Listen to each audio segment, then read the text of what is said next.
Sou advogado, engenheiro, doutor em Direito, doutor em Ciências Jurídicas, membro consultor da Comissão de Falência e Recuperação Judicial do OAB Nacional, presidente da Associação Brasileira de Administradores Judiciais, a ABAJUD, administrador judicial, autor de inúmeros livros, doutor Adelino Neto. Seja bem-vindo, doutor Adelino. Bom dia, muito obrigado pelo convite. É uma honra estar aqui na presença de vocês e espero que possamos ter realmente uma evolução bem grande no nosso tema. Para que o nosso ouvinte possa compreender, doutor Adelino, esse tema, como ele entrou na vida profissional do senhor, hein? Pois é uma história um tanto complexa, até porque a minha formação inicial era para ter sido o próprio direito. E por um acaso da vida e uma oportunidade, eu me tornei primeiro engenheiro e tive a oportunidade de trabalhar em uma multinacional americana, onde eu fui galgando espaços e em vários lugares do mundo e terminou que eu me encantei pela área comercial. E nessa área comercial eu fiz o direito e sempre soube que a minha vocação era o direito empresarial e passei a estudar o que na época era concordata e depois em 2005 virou recuperação judicial, quando houve um movimento no Brasil de forma a trazer essa experiência aos empresários e sociedades empresárias para que eles pudessem soerguer, não simplesmente chegar e fechar as portas, que era normalmente o caminho natural da concordata. Eles iriam à falência. Então surgiu a recuperação judicial, nós começamos a estudar isso desde o início, em 2005, e assim fomos desenvolvendo toda uma trilha a ponto de organizar esse setor aqui no Brasil, junto ao Tribunal de Justiça do Distrito Federal, onde nós somos administradores judiciais e formamos administradores em todo o Brasil, com cursos de capacitação, porque é uma matéria muito pouco conhecida dos advogados, né? Mas é grande o nicho de mercado. Então foi assim que a gente foi chegando, foi conhecendo muitas coisas mesmo na prática e depois evoluindo aí no assunto que hoje domina o cenário nacional, principalmente pelo número recorde que nós estamos tendo desde 2024 sobre recuperações judiciais no Brasil. Aqui, né? Qual é a importância, então, dessa recuperação judicial e da falência no cenário empresarial brasileiro? Qual a introdução o senhor pode trazer para nós? Nós estamos vivendo uma inadimplência histórica aqui no Brasil, por diversas razões. Tivemos um problema sério na pandemia, onde muitos negócios tiveram que ficar de portas fechadas. E com essa situação, o próprio desenvolvimento do empresário e da sociedade empresária ficou um tanto prejudicada. E atualmente, com a questão dos juros muito elevados, eles têm tido dificuldade de manter os seus negócios em funcionamento. A recuperação judicial ela trabalha junto à sociedade exatamente levando em conta a função social de diversos pontos, como a função social do trabalho. Então é importante manter aquele negócio funcionando, é importante manter a casa do pão de queijo funcionando como uma recuperação judicial do que ela fechada como uma falência. Senão a gente não comeria o pão de queijo, vamos falar mais ou menos assim.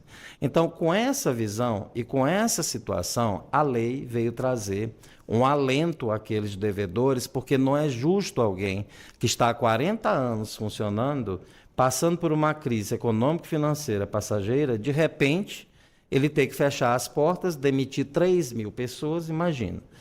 Então poderia gerar um caos social. Então a recuperação judicial, ela no início não foi muito entendida. A partir do momento em que profissionais começaram a chegar, começaram a se capacitar, porque esse assunto não é ensinado em universidade, isso é tudo a nível de especialização. Então não é a mesma coisa de um advogado fazer, por exemplo, uma ação de indenização, onde ele se debruça num livro, ele faz uma petição, ele vai levando um processo. É um processo completamente diferente, onde requer conhecimentos multidisciplinares. Vai fazer com que você conheça de gestão empresarial, então nós precisamos de um economista, de um contador, de um administrador de empresas e um advogado para fazer realmente uma equipe complexa, e mais completa. Agora, a questão do cenário nacional, requer medidas que possam trazer esse tipo de situação. Uma quebra de safra, no caso do agronegócio, é um problema também gigantesco, porque deixa de ter o faturamento. E como vai pagar credores? Antigamente, a solução era fecha, acabou, fechou as portas.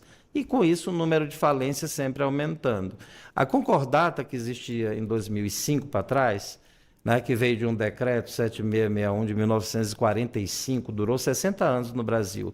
Então, a sociedade já buscava uma solução.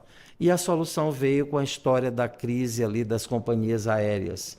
Nós tivemos viações aéreas, foi o caso da Varig, foi o caso da VASP, nós tivemos grandes processos do Boi Gordo e outras coisas, a Incol, no caso, né?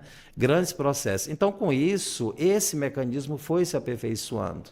E nisso o cenário brasileiro agradece, porque sem dúvida alguma é um bônus a quem realmente leva à condição de empreender e de ser o empresário ou sociedade empresária no Brasil. Existem requisitos para poder entrar. Tá? Não basta abrir um CNPJ e amanhã pedir uma recuperação judicial. No mínimo 2 anos de funcionamento e outros requisitos cumulativos que o legislador colocou para mostrar que você tem aptidão na atividade empresarial. De fato, é um mecanismo que está sendo utilizado e eu diria que os bons frutos estão sendo colhidos. Tá? E hoje, sem dúvida alguma, o que aumentou em torno de 500% o número de processos, principalmente no agronegócio que descobriu esse mecanismo a ser utilizado. Doutora Adelina, o senhor está falando aqui que a recuperação fiscal existem regras, né? Porque muito se falava, até a grosso modo, as pessoas que falam, a empresa vai entrar em recuperação judicial, está aplicando golpe, já falavam de uso de má fé para isso. Explica para o nosso ouvinte, então, hoje, como uma empresa pode entrar em recuperação judicial. Existe um ciclo que nós falamos que se assemelha muito a uma curva, que no caso é uma curva que se utiliza muito na engenharia, que mostra o nascimento do negócio, o seu crescimento e, naturalmente, uma estabilização quando ela atinge a maturidade. Isso no Brasil se dá em torno de 2 anos. Né? Isso é estudado. Então, é o momento em que nós começamos a raciocinar o que acontece. Como é que alguém vira empresário no Brasil? Muitas vezes saiu de um emprego, pegou uma indenização, abriu um negócio, mas ele não tem nem o conceito na cabeça do que é ser empresário.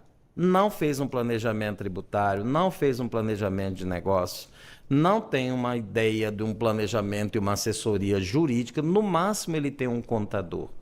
Contador é um profissional que é muito nosso parceiro, nós que somos advogados empresariais. Mas o contador, o que ele faz? Ele pega atos jurídicos realizados no mês, consolida num balanço, certo ou errado, está ali. Só que depois pode dar algum problema mais na frente, normalmente dá, porque esse empresário e a sociedade empresária, eles não têm essa assessoria jurídica.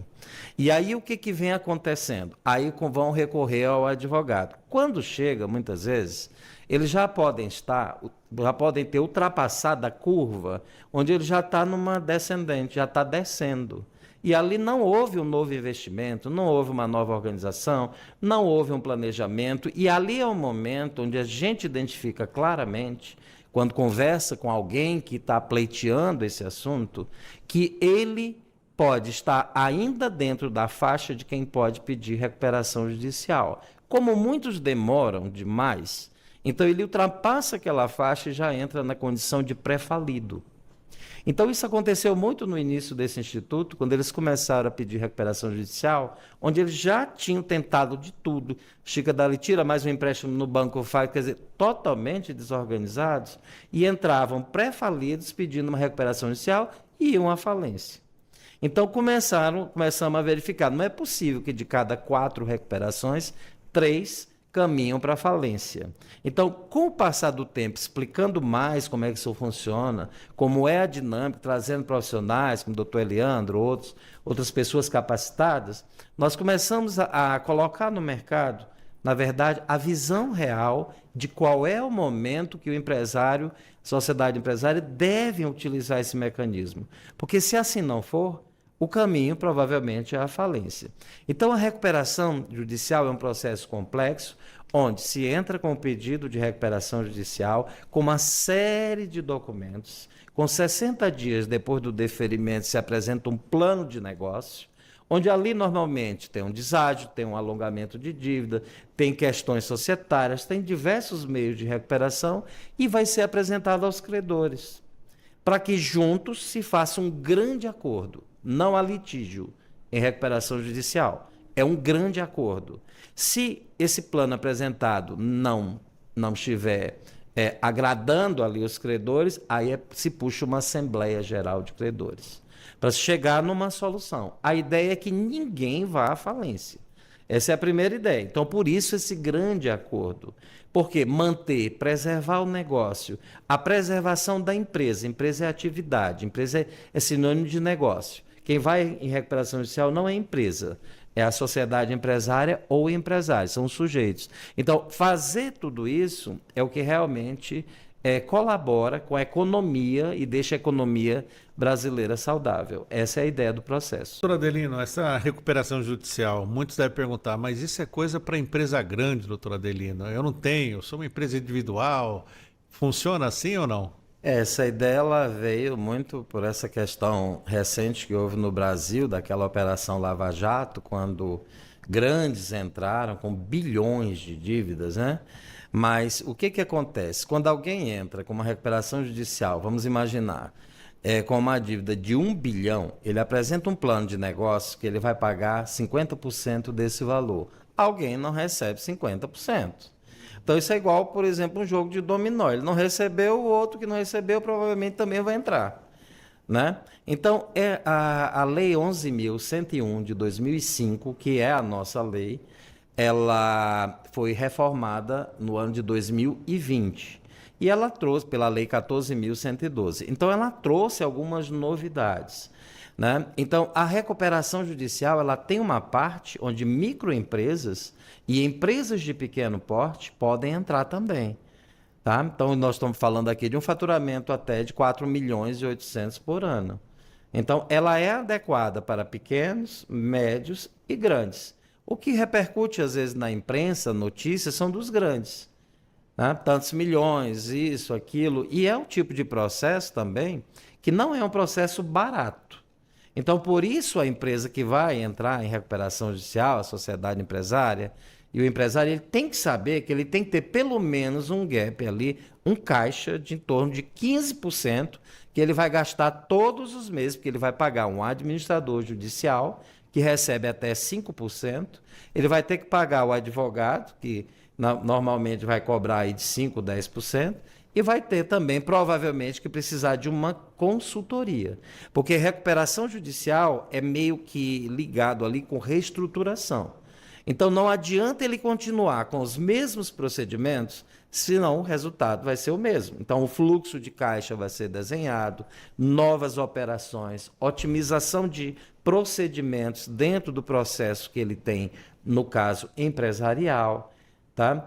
Só para dar um exemplo, recentemente eu fiz uma recuperação judicial bem grande e é uma distribuidora em um local do Brasil e eles tinham 38 caminhões dentro do ativo, dentro ali deles.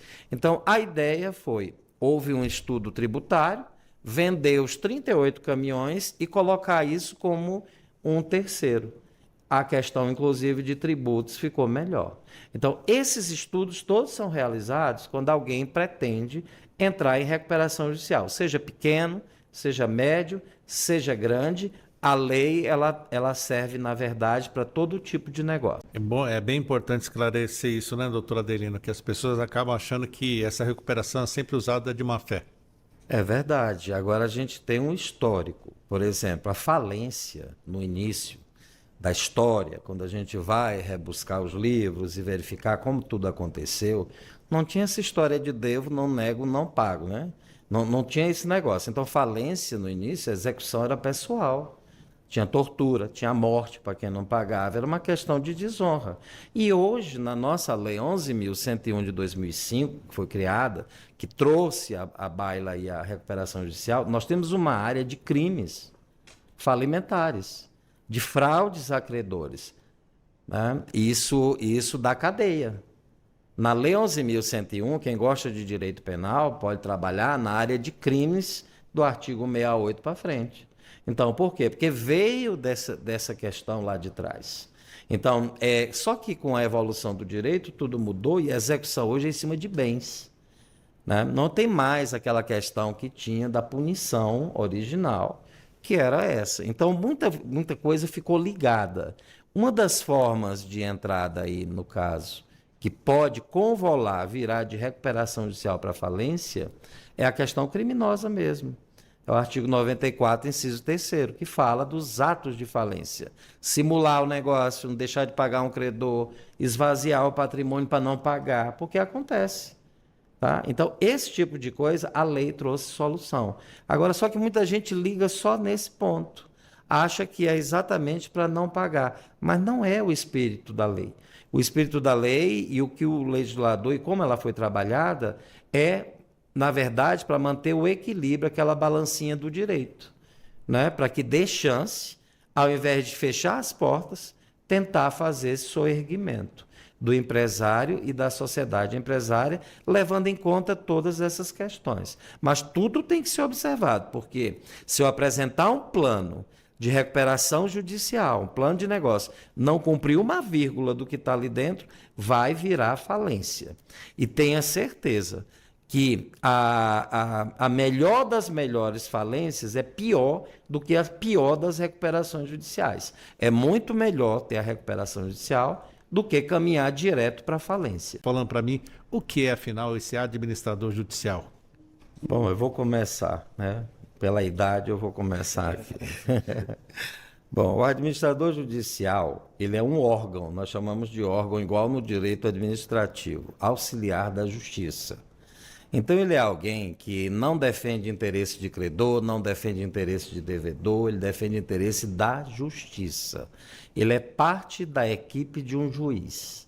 Então, quando o juiz recebe lá na sua vara um pedido de recuperação judicial ou de falência, ele tem por obrigação nomear algum profissional. O critério é profissional, seria um advogado, um economista, um administrador de empresas ou um contador, preferencialmente, diz o artigo 21 da Lei 11.101 de 2005. Isso significa dizer que o juiz, apesar de ter essa tarefa, vamos chamar assim, discricionária, ele tem uma limitação profissional, porque tem que ser alguém assim, ou pode ser também uma pessoa jurídica especializada na matéria administração judicial. Então, existe um cadastro nos tribunais, onde você que tem uma qualificação, muitos tribunais exigem um curso, um preparo para esse tipo de profissional, porque a responsabilidade é muito grande. Ele é o motor do carro aqui fora. Ele é alguém que vai, por exemplo, conduzir uma Assembleia Geral de Credores, que é um ato extrajudicial. O juiz não levanta da cadeira dele para ir lá na empresa verificar se ela está funcionando. Então, ele tem várias responsabilidades, tais quais, por exemplo, um servidor público, que tem um cargo de comissão.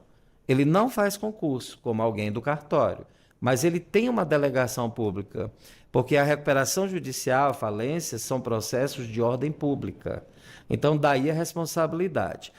Na França, é mais difícil ser um administrador judicial do que um juiz. Então, para você ver o nível de importância disso. Essa questão do administrador judicial, ela ficou muito ressaltada por esses processos milionários e bilionários. Porque o administrador judicial ele ganha até 5% do valor da dívida. Então, quando saíram processos de 1 bilhão, de bilhões, de milhões, foram verificar qual é o honorário do administrador judicial e realmente a sociedade, muitas vezes, até por desinformação, se assustou. Porque a equipe do administrador judicial também é muito grande. Tá? Um processo, muitas vezes, só para se ter ideia, demanda 150 profissionais. Dependendo do que for, peritos, contadores e tudo, porque podem entrar com grupos econômicos. Nós tivemos recentemente no Brasil diversos. Tá? Então, é uma gama de informações que tem que ser trabalhadas, porque existem situações no processo que o administrador judicial tem que conduzir, E ali ele vai ter atividades onde, por exemplo, numa recuperação judicial, não existe o afastamento dos donos quando eles entram. Assim é o processo nos Estados Unidos e outros lugares, tá? Onde lá muitas vezes tem esse afastamento. Mas assim, não existe teoricamente, mas por exceção pode ter. Aí o administrador judicial vai lá para dentro, até se formar a figura depois de um gestor judicial, nomeado por uma assembleia de credores. Mas assim, é uma série de pontos onde essa pessoa que vai conduzir esse processo tem também responsabilidades civis e penais, tais quais um servidor público comissionado. Então, ele é nomeado, ele toma posse com o termo de compromisso, ele vai ser exonerado no final do processo. E o juiz parcela, normalmente, esse honorário dele ao longo do processo. Agora, ele pode ser substituído e ele pode ser, aí é uma questão ruim, destituído. Destituição é por infração. Então, o administrador judicial é alguém muito observado na sociedade, tem uma importância sui generis dentro da justiça brasileira, porque não há outro tipo de processo assim, onde o juiz tenha um de nós aqui fora, obrigatoriamente. E isso a lei trouxe porque é o modelo mundial que se tem de trabalho, né? Em outros lugares, não tem o nome recuperação judicial, como no caso dos Estados Unidos, lá é Chapter 11. É uma lei muito parecida com o que a gente tem aqui. E aí, muitas vezes, a gente fala assim, a companhia aérea é um exemplo, a Gol entrou em recuperação judicial. Ela não entrou em recuperação judicial, ela entrou nos Estados Unidos, utilizando uma lei muito parecida com a recuperação, porque lá tem outro nome, mas é assim, envolve esse tipo de profissional. Então, nós somos profissionais que auxiliam os juízes em todo o Brasil, por apresentar um conhecimento na matéria e, sem dúvida alguma, ser o braço direito, os olhos do juiz, tudo. Então, você não é parte de processo, você é da equipe do juiz, só que você fica aqui fora. Tem que ser um inquisitor, então, doutor Adelino? Não é um inquisitor. Ninguém quis colocar o nome de fiscal, até porque era um termo que se achava que não era adequado. Porque veja, antes de 2005, a falência, o nome era síndico, e a concordato, o nome era comissionário, né? E quando surgiu em 2005 a Lei 11.101, todo mundo ficou sendo chamado de administrador judicial. Acabou essa diferenciação. Só que na falência ele administra, sim, né? Ele vai administrar. A falência ela é muito parecida com o inventário, porque no inventário morre o CPF, na falência o CNPJ. No inventário, quando morre o CPF, gera o espólio. Aí na falência, quando morre, vamos chamar assim, o CNPJ, surge a massa falida. No inventário, com tudo isso, se nomeia o inventariante. Na falência, se nomeia um administrador judicial. Qual o papel do inventariante no inventário? Distribuir os bens, né, entre os herdeiros. Qual o papel do administrador judicial na falência? Partilhar, na verdade, ele vai procurar os bens, ele vai avaliar os bens, ele vai vender os bens, normalmente por leilão, tem outros procedimentos atuais, outros processos atuais, e aí, então, ele vai partilhar esse dinheiro entre os credores.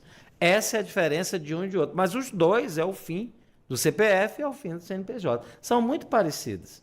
Então, essa figura é alguém que tem conhecimento empresarial. Porque para eu ser um inventariante da ativo, é alguém que faleceu, mas ele era um empresário antes. Ou tinha alguma noção assim. Então, os tribunais estão alargando isso. Antes, a recuperação judicial, quando ela foi projetada, por exemplo, times de futebol não entravam. E aí, em 2021, né, devido à própria questão deles, por não ser empresa, não pagar tributo, como um empresário paga e uma sociedade empresária, não podiam entrar. Mas em 2021 surgiu a lei chamada SAF do futebol. Então, hoje é mais um campo de trabalho para o administrador judicial, porque eles passam 2 anos como sociedade anônima do futebol, existe essa conversão, e vários times brasileiros entraram, né? Eu costumo até falar, eu tenho a felicidade eu acho que do primeiro administrador judicial foi um dos meus alunos, eu sou coordenador de um curso de pós-graduação de recuperação judicial que nós praticamente inventamos aqui no Brasil, e ele, ao terminar, se tornou administrador judicial de um grande time de futebol que se tornou exemplo de todos, né? Não vou falar aqui do honorário quanto foi, mas quem quiser pesquisa para poder verificar como o estudo vale a pena, né? Costumo falar, Sérgio, que nunca vi ninguém reclamar, nenhum advogado chegar para mim e dizer estou arrependido porque estudei muito na vida, né? E esse estudar muito é necessário porque é um estudo diário, constante, porque você tem que entender que o administrador judicial ele tem uma série de funções, são muitas no artigo 22 da Lei 11.101 de 2005. Então, quem quiser se tornar administrador judicial, inicialmente é procurar entender qual é a atividade, sem dúvida alguma, hoje tem um espaço muito grande na sociedade. Recentemente, o Supremo Tribunal Federal bateu o martelo, acho que foi em novembro ou dezembro de 2024, porque entrou um artigo novo, um parágrafo novo, o artigo 6º, parágrafo 13, que fala que agora as cooperativas médicas, leia-se planos de saúde organizados assim, como é o caso, por exemplo, vou citar aqui o nome da Unimed, podem entrar em recuperação judicial, coisa que não podia. O produtor rural também foi inserido, não que não pudesse antes, mas agora tem regras claras na Lei 11.101, como o produtor rural pode entrar em recuperação judicial. Agradeço também o doutor Adelino Neto, advogado, engenheiro, doutor em Direito, doutor em Ciências Jurídicas, membro consultor da Comissão de Falência e Recuperação Judicial da OAB Nacional, presidente da ABAJUDE, Associação Brasileira de Administradores Judiciais, e também ele também é administrador judicial. Obrigado por estar conosco aqui. Só uma mensagem final para os nossos ouvintes e os empresários que estão aí preocupados com a situação da empresa. Bom, fazer inicialmente meu agradecimento mais uma vez, renovo votos de muito sucesso aqui no programa e trazer um tema como esse, que não é um tema muito conhecido, mas é algo muito falado, né? Então nós precisamos realmente cada vez mais falar sobre isso. Existe uma crise silenciosa no Brasil, que ela veio principalmente se agravando. Nós tivemos em 2016 um pico, né, de questões de recuperação judicial, mas a questão do recorde que vem acontecendo. Nós temos algumas informações oficiais, por exemplo, que nós temos hoje 7 milhões de negócios endividados e uma alta de 62% dos pedidos de reestruturação. Quer dizer, é um cenário que mostra a questão da fragilidade do setor produtivo brasileiro. E isso faz com que cada vez mais essa inadimplência histórica ela seja trabalhada por profissionais que estão no front, que estão realmente desenvolvendo bons trabalhos, e não existe uma recuperação judicial igual a outra, não existe uma falência igual a outra, mas eu quero também deixar assim claro que nem sempre a falência é um mau negócio. Às vezes é necessário, porque senão nós vamos ter um número enorme de CNPJs aí meio que zumbis, né? Não estão funcionando, então não fecha, porque se fechar, a dívida vai para o CPF. Então, nessa situação, o que acontece? Nós temos alguns índices que são medidos pelo Serasa Experian, onde nós extraímos aí essas informações, e dentre esses endividamentos, nós temos um total aí de 6 milhões e 800 mil empresas, microempresas e empresas de pequeno porte, aí com débitos em aberto no Brasil. Então, é algo que nós temos que voltar para esses pequenos negócios e principalmente para a agricultura familiar, onde os produtores rurais têm sido alvo aí dessas dificuldades, e nós sabemos que, por cultura brasileira, o agronegócio ele não é organizado em termos contábeis, em termos jurídicos, mas nós temos que sair um pouco da cidade e ir até o campo e prestar esse serviço aí da justiça brasileira. Meu muito obrigado novamente, doutor Leandro, doutor Sérgio, a equipe aqui é fantástica, tá? E estamos sempre à disposição.